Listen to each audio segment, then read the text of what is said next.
Good evening, welcome. I'm John. I'm the event director at Literati Bookstore in downtown Ann Arbor. We're so pleased to welcome S. Kirk Walsh in support of the Elephant of Belfast and in conversation this evening with author Polly Rosenwaike. As I mentioned as you were joining us, but in case you're just joining us, the chat is closed, but you may want to keep the chat window open during the event as I will be dropping links to purchase the Elephant of Belfast from Literati. And there's also links to purchase books in the description right below me if you are watching us later on YouTube. But if you're watching live, you can, of course, submit questions for the Q&A portion of tonight's event at any time using the Q&A feature that's available to you at the bottom of your screen. I will read a selection of those questions at the conclusion of the conversation this evening. And as a reminder, you can shop for more books at literatibookstore.com for curbside pickup if you live in Southeast Michigan, or to have shipped to you anywhere in the United States. And in lieu of a book purchase, we'd also ask you consider a $5 donation to sustain our virtual programming. So whether you'd like to think of that as this week's or this month's or this year's subscription to our events, if you're a regular attendee, you can make donations at literatibookstore.com/donation. Otherwise, we simply thank you for your attendance this evening or this morning or this afternoon, depending on where and when in the world you may be joining us. And now I'll introduce tonight's author and our moderator. S. Kirk Walsh is a writer living in Austin, Texas. Her work has been widely published in the New York Times Book Review, Long Reads, Story Quarterly, and Electric Literature, among other publications. Over the years, she has been a resident at UCross, Seattle, Ragdale, and Virginia Center for the Creative Arts. Walsh is the founder of Austin Bat Cave, a writing and tutoring center that provides free writing workshops for young writers throughout Austin. The Elephant of Belfast is her first novel. And Polly Rosenwaike's story collection, Look How Happy I'm Making You, was named one of Kirkus Review's best short story collections of 2019 and Glamour's best books of 2019. She works as a freelance editor in Ann Arbor and as a fiction editor for the Michigan Quarterly Review. They can't hear you, but they can sense your applause through the powers of the internet. So please join me in welcoming S. Kirk Walsh and Polly Rosenwaike into your living rooms. Thanks, John. Hi, Kirk. Hi, Polly. Thanks so much, Jen. And I just want to thank Literati for hosting this event tonight. My favorite Michigan bookstore. And thank you, Polly, for being part of this conversation with me. My pleasure. Yeah, in 2019, when we were still going places, you hosted me in Austin. You took me out to this cool place for lunch and this great museum exhibit, and we went to Book People, and you talked to me about my book. So I feel sad that I can't properly fet you here this time, but I'm happy to see you over Zoom and to celebrate your beautiful book, Elephant of Belfast. Thank you. Yeah, and so did you want to start off by reading a bit from it, and then we'll get to talking? Yeah, so after some consulting with Polly, I am going to read just a short excerpt from, it's actually towards in the last third of the book. It's after the bombings of Easter Tuesday, and Hetty has fled the zoo with Violet, and Violet's the name of the 3-year-old elephant, and is trying to find a place to hide her because there's been orders to execute all the dangerous animals. And she's with her brother-in-law, Liam, who is the widower of her sister, Anna, who's died in childbirth before the start of the novel. So he's taking her to find refuge for Violet, and they end up at a convent. So I'm just going to read a little bit from their arrival at the convent. When they were all safely inside the courtyard, Sister Helen closed and locked the gate behind them, and Hetty looked around. Just as the nun had said, within the walls of the expansive compound, it looked as if the bombing of the city had never taken place.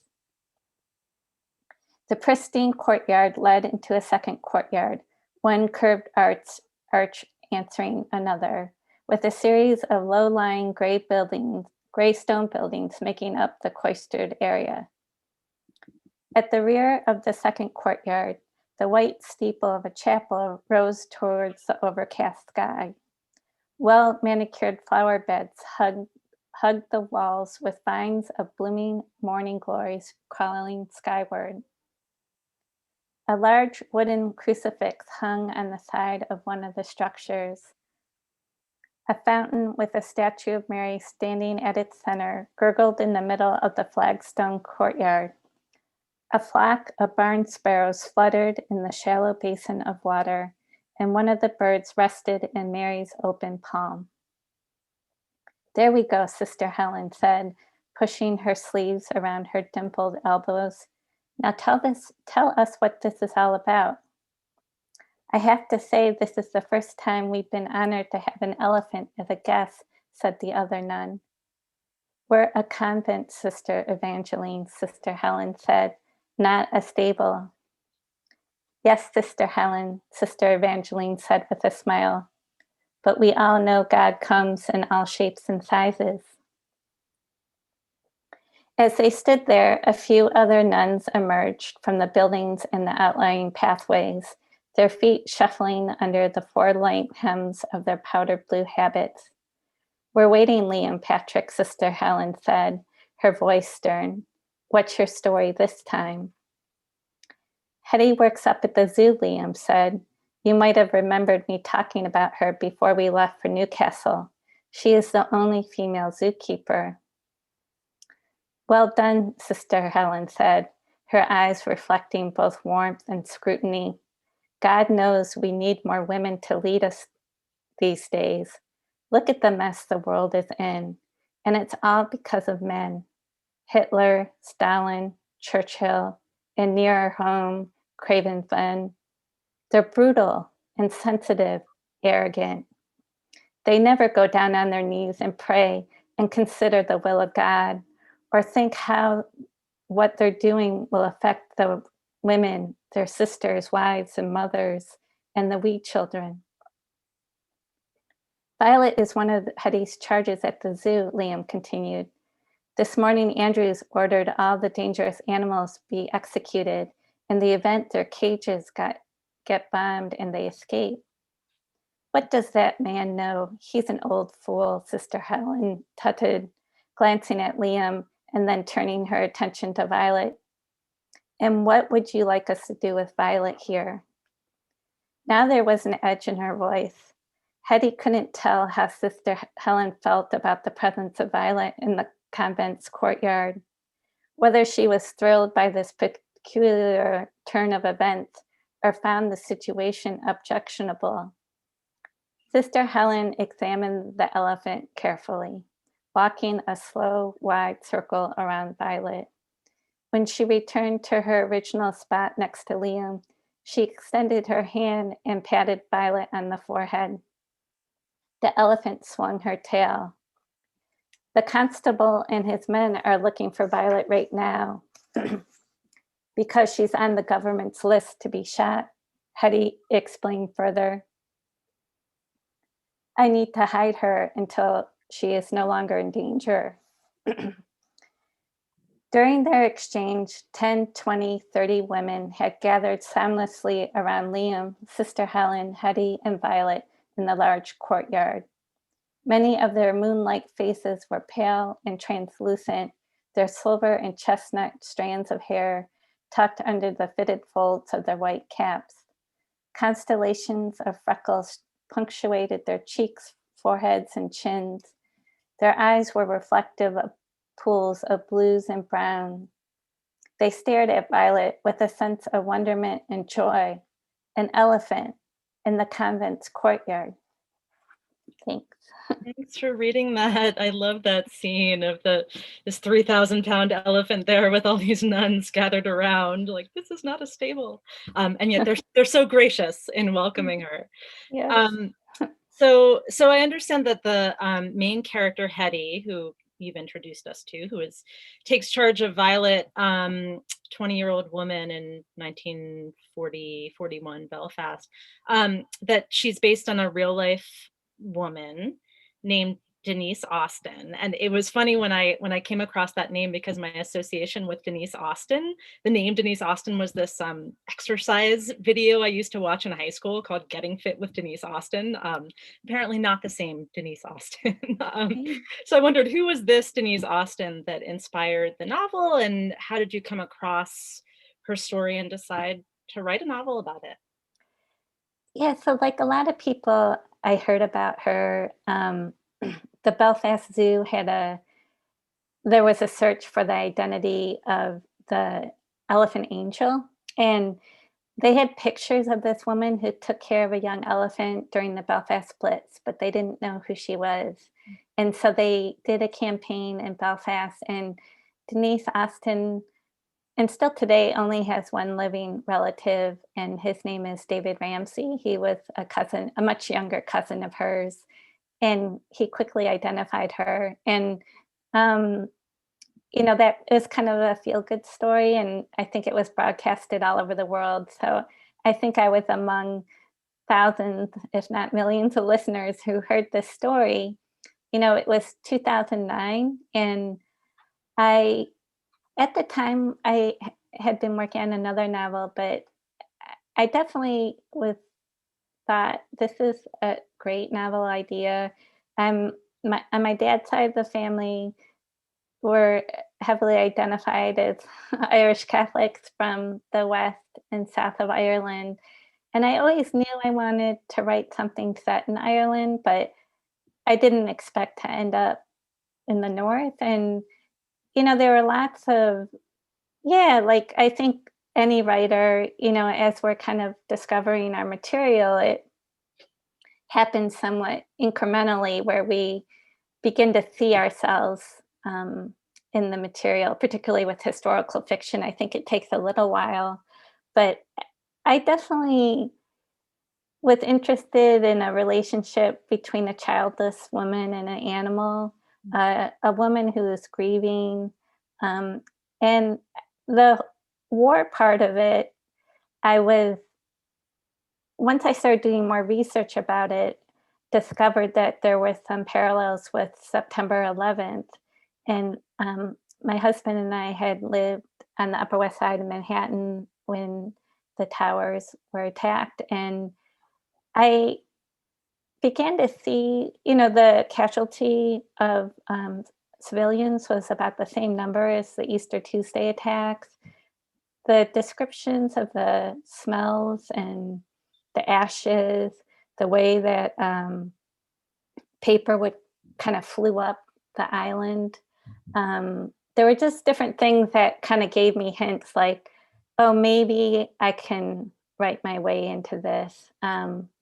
So it was definitely a process, but I did, yeah, do a lot of research, but I also drew from my own experience. But, it's interesting. I read the nun scene because, that was made up. Yeah. Well, and had you written about your experience being in New York City, and you hadn't, so it was sort of coming out in this way years later, or just in the sort of associations you made with that experience? Yeah, I mean, I think like a lot of people, a lot of writers, I mean, I definitely never thought I would write about 9/11. It was one of the defining experiences of my life. Kind of my young adulthood because I was young, but kind of the first time I experienced something that was so shocking. And I think, yeah, I just felt like this was something I could kind of use those images. And by that, I mean like, um, running into a neighbor who knew someone who died and having her be in complete tears and telling me the story. And it's the first conversation we've ever had. Or, being in my apartment, we were in the back of the building and looking out and kind of seeing the checkerboard of like dark and illuminated windows and not knowing if the dark windows were people who had died. Mhm. And there were just different kind of poignant images. I didn't think at the time, oh, I'm going to write about this. And um, I've told this story before where I encountered uh, a horse without a rider in Central Park. I was running, and like for a split second, this horse was running towards me. And, it was just a couple days after the towers had fallen, and it just seemed plausible. And I think it's a lot of that was it wasn't even until later in the drafting process that I was like, oh, I had that experience. Like it didn't, it wasn't something that I brought into the story right away. And so I think, and I imagine with the pandemic, I mean, writers are going to be contending with this experience for the rest of our lives. But I think for me with 9/11, it kind of just made its way into the material with each revision. And I think that's kind of true of historical fiction in general. It's like you get a lot of details. Some of them are really great, but you can't use all of them. And it's just like a process of kind of working the material until it comes alive on the page. And it's almost like, I mean, we have discernment of how we do it, but it kind of works, or I felt like it worked me as much as I was working it. Yeah, and I can picture those scenes are so beautiful in the novel. Like you described your feeling after 9/11 of having these encounters with neighbors that you just had never really talked to before. That's done so wonderfully in the novel. And it's really interesting to think that it was something that just was sort of in your mind, from those years ago and came in when you were writing this book. And before the book, had you written any historical fiction at all? No. No. I know. Yeah, I think this is, I mean, it's surprising to me that I wrote a historical novel because before that, I mean, this is my third novel, but it's my first novel published. The novel before this one was set in New York City in the 90s, so it was contemporary.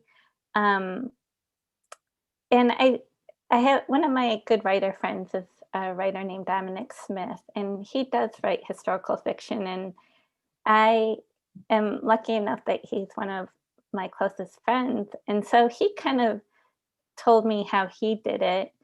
But that the way that I kind of made it less daunting, because it is really daunting. I Yeah, won't it's daunting for me. Yeah, I asked too, as somebody who just thinks yeah. this And is the uncharted territory to try to do this. Yeah. Yeah, and so the way that I broke it down, and I think any writer, like we kind of trick ourselves into like, oh yeah, I can do this. Like was thinking about like writing a novel or writing a short story. It's like we go through these cycles of like ambition, triumph, and failure, and it kind of like moves on infinite repeat throughout the whole process. But I think for me, I really love short novels, and so there's a lot of short historical novels that I love, like Snow Hunters by Paul Yoon, Eva Moves the Furniture by Margot Lisby,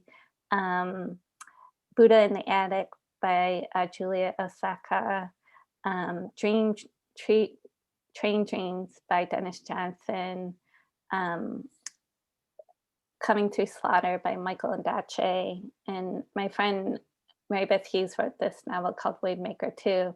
And all these novels kind of hover, they're either under 200 pages or around 200 pages. And I think particularly Snow Hunters, I just was like reading these books, even though there's obviously a lot of sleight of hand, a lot of talent and hard work goes into these short novels. It just, I think I kind of tricked myself. I'm like, I'm going to write I kind of tried to keep it simple. I said to myself, I'm not writing like an epic historical novel. And, right away, I did place some constraints on the book that made it more manageable. And some of those were a close third person. It does move out a little bit at two different spots, scenes in the novel, but it's pretty straightforward in the narrative approach and the way the story's told. And then also, it doesn't it covers about 8 months. It's not covering multiple decades. And I think I just, yeah, you know, like I said, with each draft, you kind of go through victories and Yeah, losses. I Yeah. really admired the way that you very seamlessly integrated just sort of the historical and political context that people needed to know. For instance, I mean, I came into this as your fresh reader who did not know anything about the period, didn't know that the IRA was involved in essentially supporting the Nazis because they thought this would be a way, to finally be separated from England's rule. And so I felt it felt very natural to me. It never felt like we are now suddenly getting a lecture on the period, which I think seems to me very much a danger in writing historical fiction. So I wonder, how did you sort of go about integrating that context, and what was your sleight of hand to make it seem so naturally integrated? Well, the piece of the sectarian conflict was really challenging, mostly because when Michael and I traveled to Belfast in 2013, I did interviews with survivors of the Blitz, people that worked at a museum there, uh, Denise Austin's last living relative, David Ramsey, and then up at the zoo. And every time I asked someone what was going on with the Catholics and the Protestants during that time, they said it wasn't going on. They didn't want to talk about, which is understandable. And I felt like, okay. And so it wasn't until I got home, and I guess I'll just show everyone this book. So the foremost historian of the Blitz is Brian Barton, and this is his book. And this is Very which, thick. yeah, very thick, and I read several times. And so a lot of the details, and so Brian, I was really lucky. And this is something that my friend Dominic kind of told me. He's like, if you're going to ask an expert to read your book, you kind of get one read from them, and that's it. So you should try to choose the right time. And with Brian Barton, I did end up asking him probably a little too early. So he read it once earlier. And then at the very end, when the book had been sold and also sold to Hachette in the UK, he did a second read for me.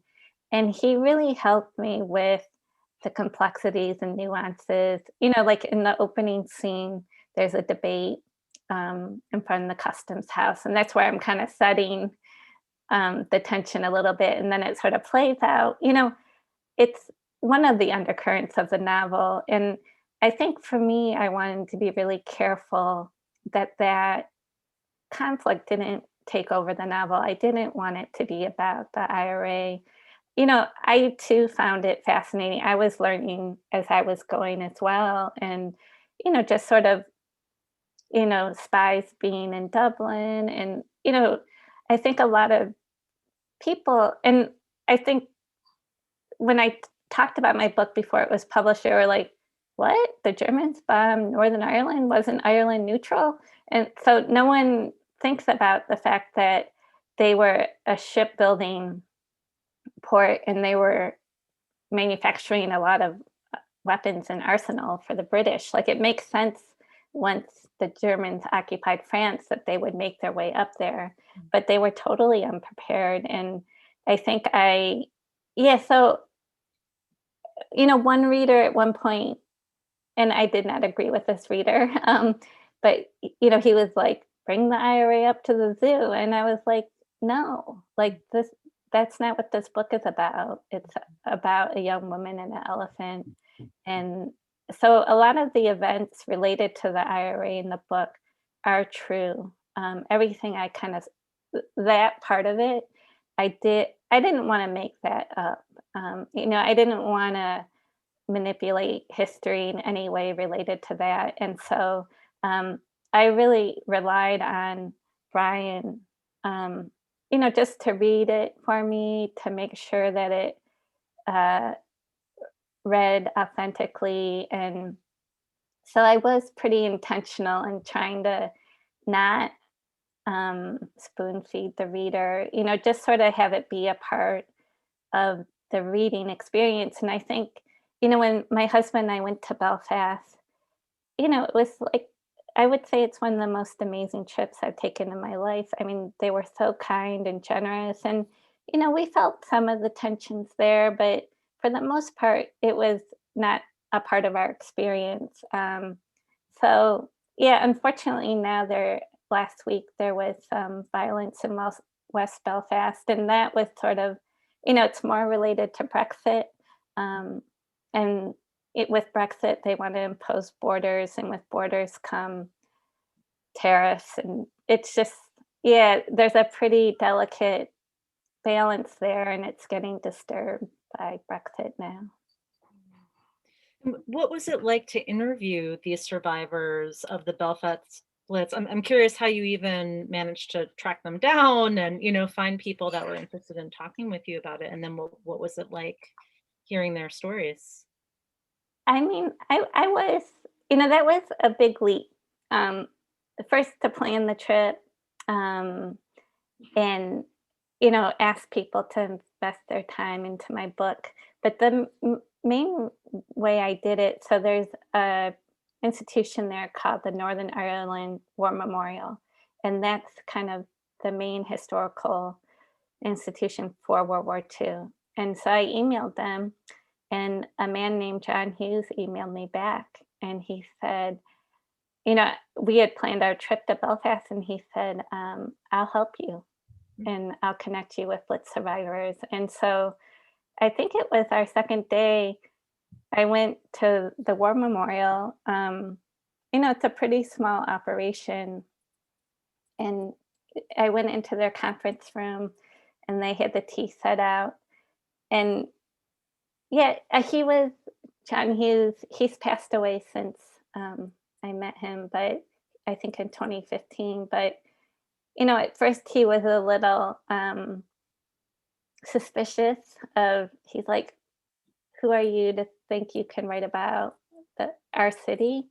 And I told him about 9/11 and how I felt it could give me an understanding. And that's what drew me to the story. And after I said that, he's like, okay, get in my car.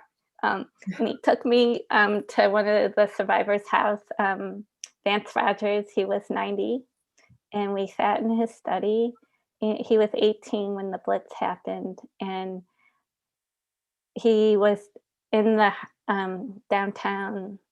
He was a fire watcher where they would be given a bucket of sand and a bucket of water and kind of put out fires. I mean, he said to me, it was, kind of ridiculous they were asked to do this because it wouldn't be effective. But, his house was totally destroyed, and his mom was meant to be in one of the shelters, but she had gotten asked by a police officer to go make tea at the headquarters, and that's why she survived, because she went and made tea instead of going to the shelter, because most people in the shelters died. And I did do some of the other interviews over the phone. I wasn't able to meet everyone while we were there, but there's a section when the narrative kind of pulls out during the Easter Tuesday bombings.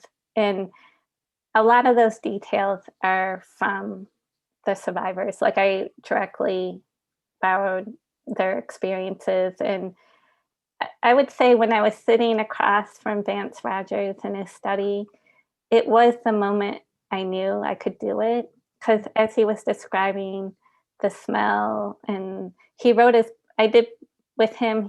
bike back home, and Hetty rides her bike through the streets, and that's what he did. And I just felt this, I don't know, that my intention could align with the story.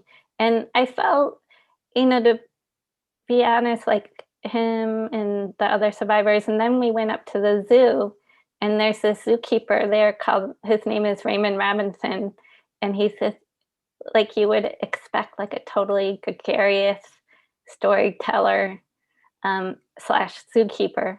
And he was like the informal historian of the zoo. And we spent 2 days with him, And then the old zoo still exists, but it's below the new zoo. And the actual elephant house of the story still stands, but it's totally overgrown with weeds and like, chip paint. And we got to go inside that. And and so I felt like in Belfast, I mean, I'll admit it, I was a little scared when we booked our flight. I was like, am I crazy?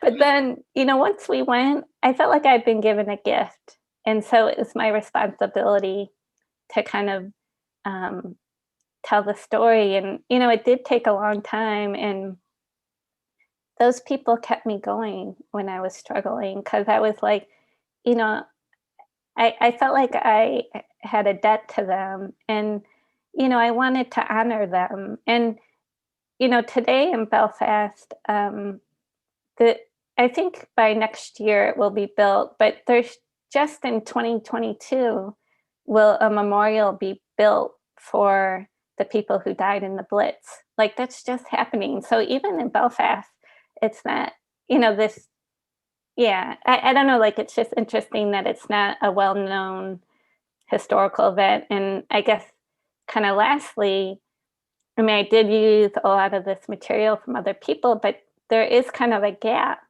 because there's only one novel written about the Blitz. And so it was published in 1965. It was called The Emperor of Ice Cream by Brian Moore. And he is from Belfast, but he was an air raid man in London, and he was kind of writing from that experience.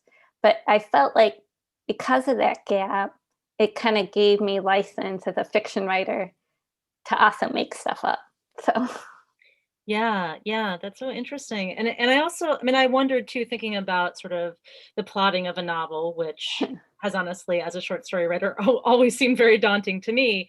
Was there something sort of sturdy about those historical events? Like you knew that there was a certain kind of constraint to the time period and what had to happen historically that then, Hetty's story interweaves with. Was that helpful in a certain way, apart from all the, the difficulties of the research and integrating that context? Was it also yeah, somehow? I think it was, like I said, like I felt that it was a little deceiving in the beginning, which I think is good. It's like we kind of need kind of be slightly delusional to start a novel. Yes. And Yeah. when I wrote the first draft, I write on my first drafts by hand, and I have been lucky.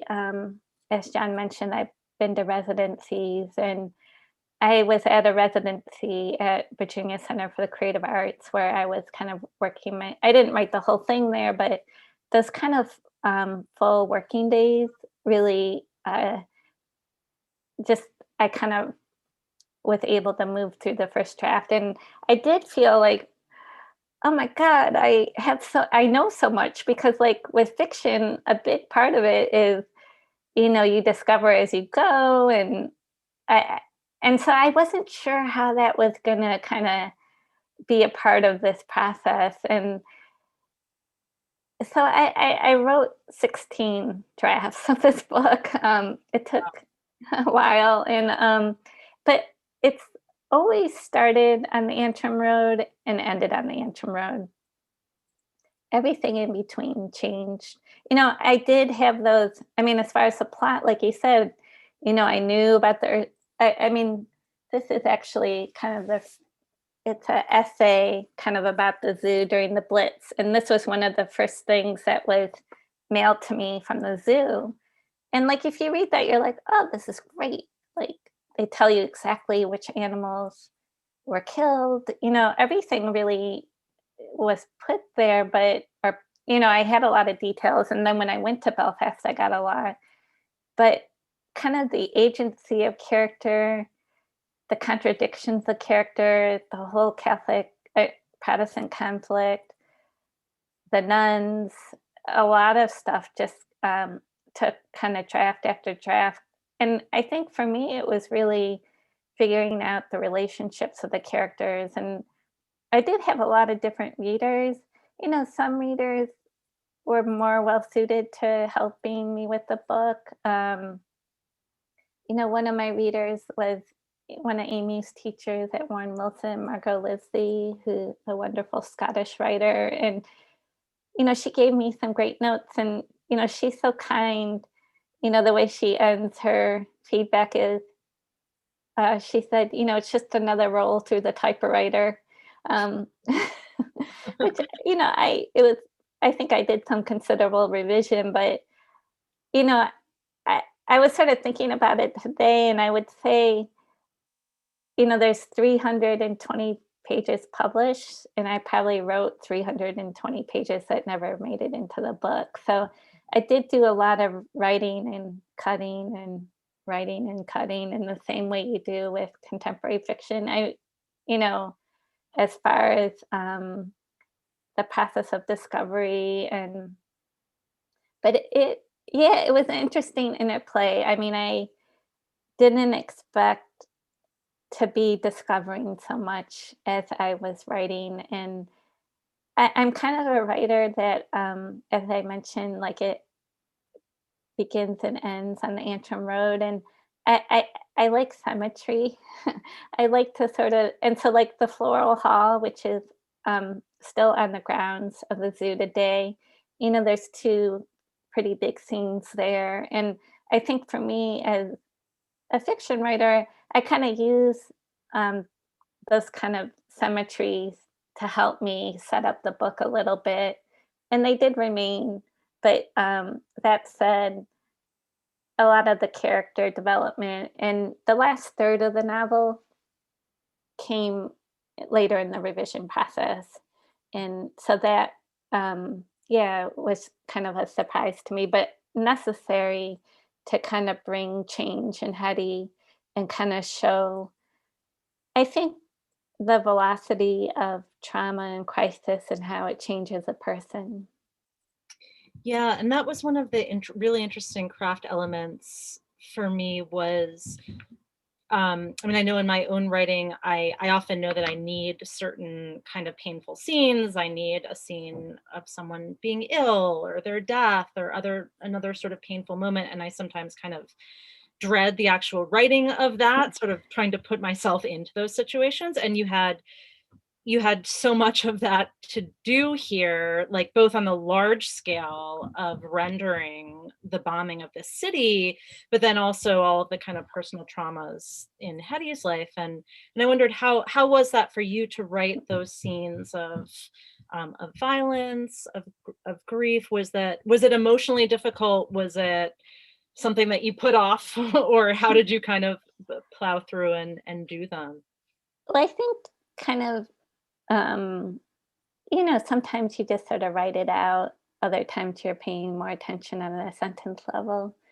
Um, there is a book called The Association of Small Bombs that a friend of mine wrote, and Karan Mahajan, and it's about bombings in Delhi, India, and he does a really nice, or what I learned from reading that book, and he came to my workshop, and he talked about kind of trying to bring lyricism to moments of violence and trying to soften the violence a little bit through the writing, and that can kind of bring its own tension. The other thing that he talked about when he visited my workshop was just having the character feel more than one thing at once.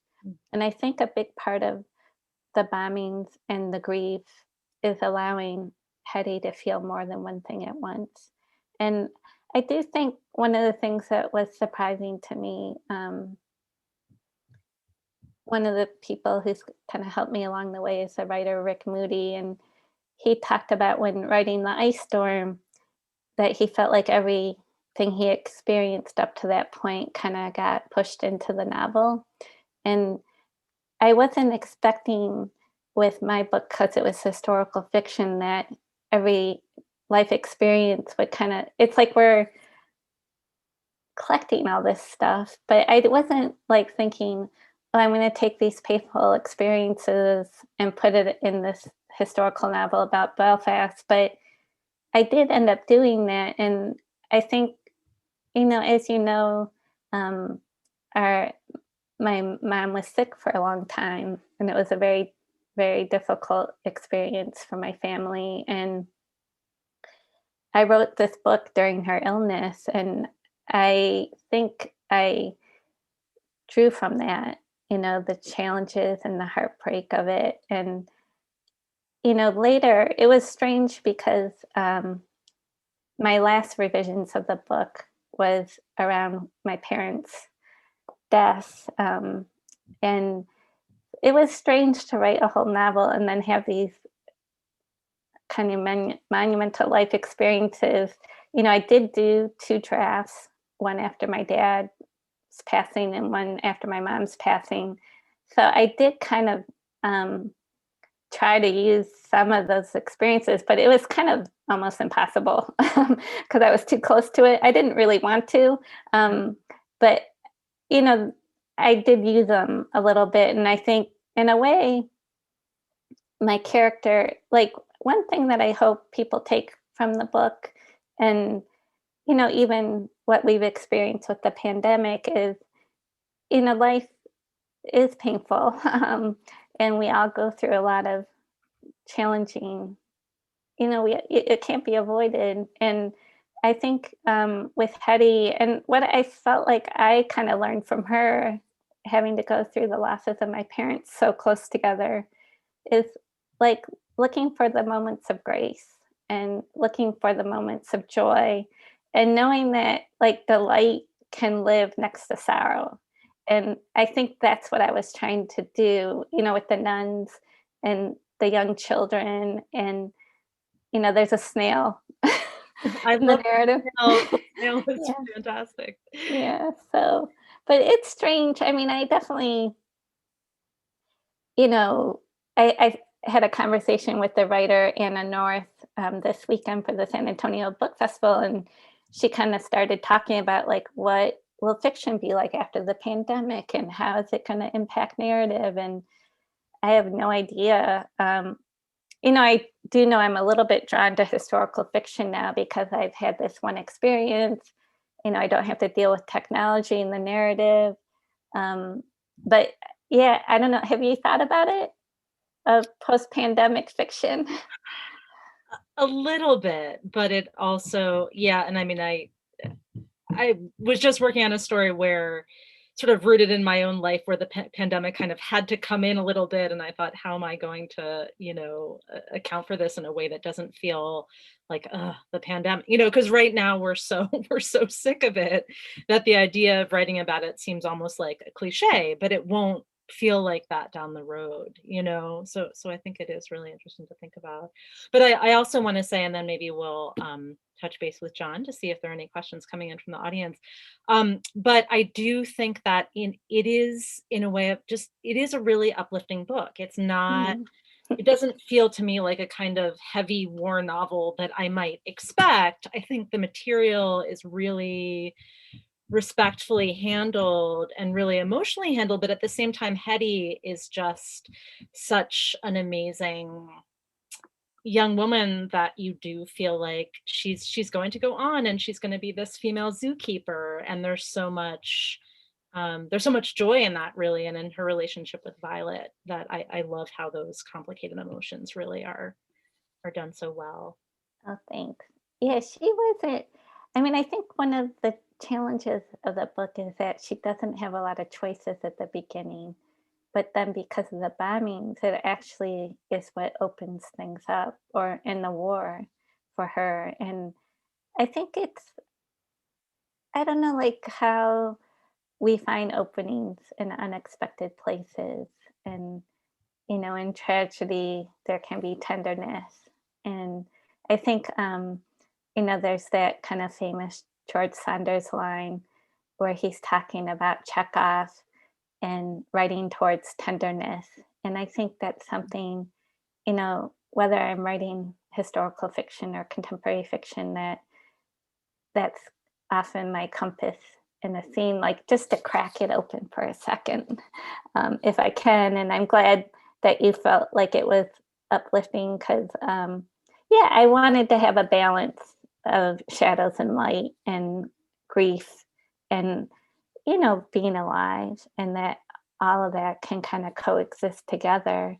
And yeah, like I think some of my favorite novels are where you get to have those experiences with the character, and you kind of, after you finish the book, you feel like a slightly changed person. Yeah, and I also have to say that I love how Hetty's vocation, I mean, it's like Violet, this elephant is like, she decides this is like the person, the elephant for me, you know, and that it's really her work and her love of her work that kind of ends up transcending in a way what she's gone through, and I think that's really beautiful. Oh, thanks. Yeah. Maybe we have a question or two. We do have a question, and viewers can continue to send them if they'd like to ask a question for Kirk using the Q&A feature that's at the bottom of your screen. The first question, a viewer writes, "Great conversation, thank you. Kirk, can you talk a little about the relationship between Hetty and her brother-in-law, Liam, and how you developed that over drafts?" Well, that definitely changed a lot in the later drafts, but I did, in earlier drafts with Liam, I did have a chapter. So Liam is the father of Maeve, who is the baby that Anna had and died in childbirth. And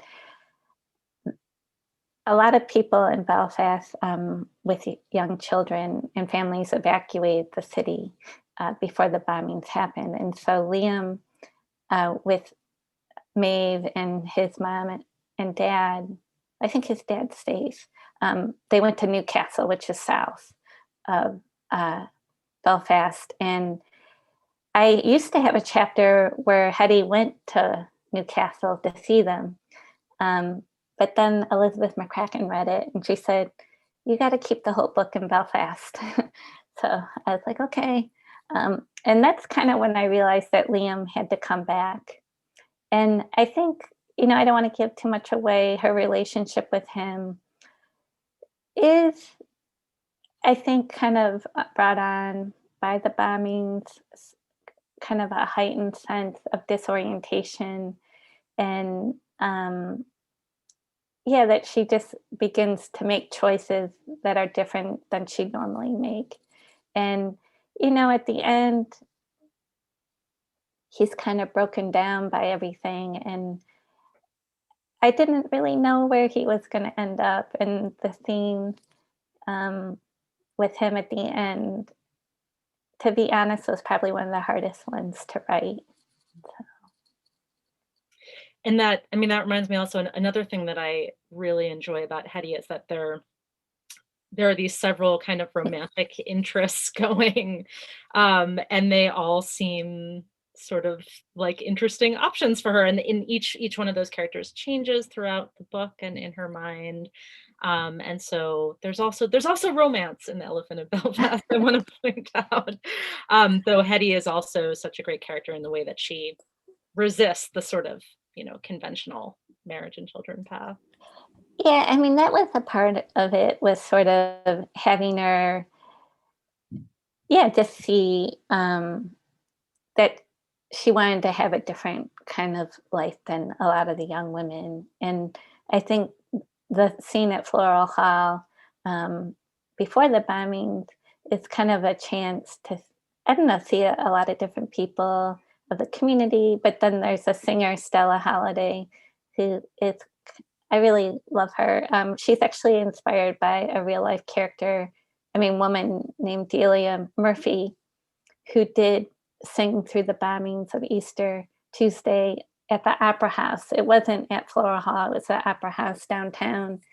But I wanted Hetty, like with Stella Halliday and Josephine Christie, these are two other women in the book, and they're not married and they don't have kids.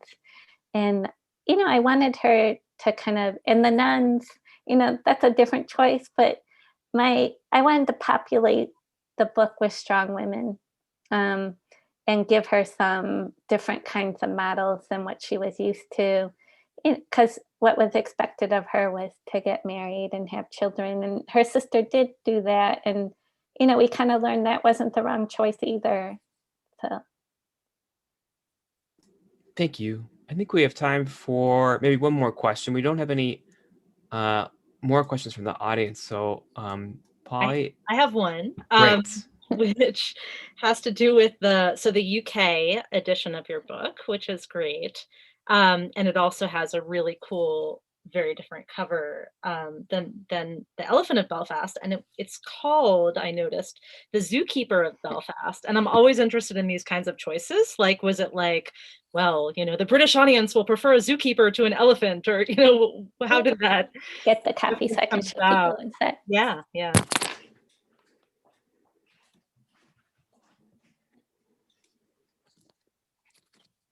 So, yeah, just so people can see it. It's much different, but kind of has a similar visual vocabulary as the US version in terms of the young woman with the elephant. But so, yeah, I sold the book to Counterpoint in July of 2019. And a part of kind of the expectation was that they would try to sell the UK Commonwealth rights in Ireland just because of the setting of the book. And so they definitely were like ramped it up to do that. And so before Frankfurt in October 2019, they sold it to Hader Hachette. So the condition of the contract was that I would change the title for the UK version to The Zookeeper of Belfast, because I guess in Australia, there is an avid World War II reading population, and they really love their historical World War II fiction. And they had done kind of, I don't know if it's focus groups, but they said that there needed to be a person in the title and not an animal. And so I agreed. And then I talked to my editor at Counterpoint, and I was like, does the title have to be the same, or how do you and Dan Semetka, who's the editor-in-chief, feel about it? And they were like, we want to keep it. So, I guess it's pretty common to have kind of these slight iterations. And people, I get the question. I mean, people are definitely, why the different title? And yeah, so I think was kind of based on Australia and New Zealand. It is for sale now in Northern Ireland, and then it's an ebook in the UK, and it's going to be released as a paperback in September. So, but I've heard from, I mean, it's almost like you wrote two books, almost. I mean, the thing that's been sort of interesting is, as you probably know, there's like a whole bookgramming kind of culture out there. And so I've been kind of the reviews related to the Zookeeper of Belfast, and they have a really beautiful arc they did for it that's different than this cover, which I haven't seen physically, but like I see it on Instagram with these reviews, and I'm like, yeah, it's pretty amazing. So it's just interesting to sort of have these different experiences with the book in a digital space. I mean, that would be the case anyways, because it's so far away. But yeah, so it's been interesting. I mean, I've had very little contact with my UK publisher. It's all through Counterpoint, because Counterpoint did the sale for me. So yeah. Thank you. We've reached the top of the hour. So, as Kirk Walsh, Polly Rosenwaike, thank you so much for joining us tonight at Home with Literati. Congrats. Can I do my quick pitch? Oh, yes, please. Yeah. Well, I just wanted to say thank you to Polly, and thank you to Literati. And as probably some of the people here know, I'm a Michigander, and my sister lives in Dexter. And yeah, we've been going to Literati since it opened. And one of the things that Amy and I, my sister and I, we would go and we would buy books, the same book, so that I could bring it back to Texas and she'd have it here. But so one of them was Short Talks, which is a limited edition by Anne Carson. And then another one is actually a Counterpoint author that, I didn't know at the time I was going to become one myself, but it's Improvement by Joan Silber. So it's just, I feel like independent bookstores kind of give us these memories, they give us community, and I hope people will. And Joan Silber actually has a new book coming out in a couple of weeks called Secrets of Happiness. So to pre-order her book, pre-order or just order other books, and to support independent bookstores given the hard times of the pandemic. And yeah, Literati's the best. So thank you. I agree. Heartily second all that. Thank you both. You can purchase those books, and of course, you can purchase The Elephant of Belfast while you're at it at our website, literatibookstore.com. We'll ship to you anywhere in the United States, and you can pick it up curbside at our store as well. And there is links below if you're watching us on YouTube to purchase books as well. Thank you both so much for joining us this evening. Hope to have you in the store for a real proper reunion very soon. But until then, we hope you continue to stay safe and be well. And to all of our viewers, thank you so much for joining us this evening. We hope you continue to stay safe, and we look forward to seeing you at the next event. So take care, all. Have a great night. Thanks, Thanks. Jen. Congratulations. Thanks, Polly. Thank you.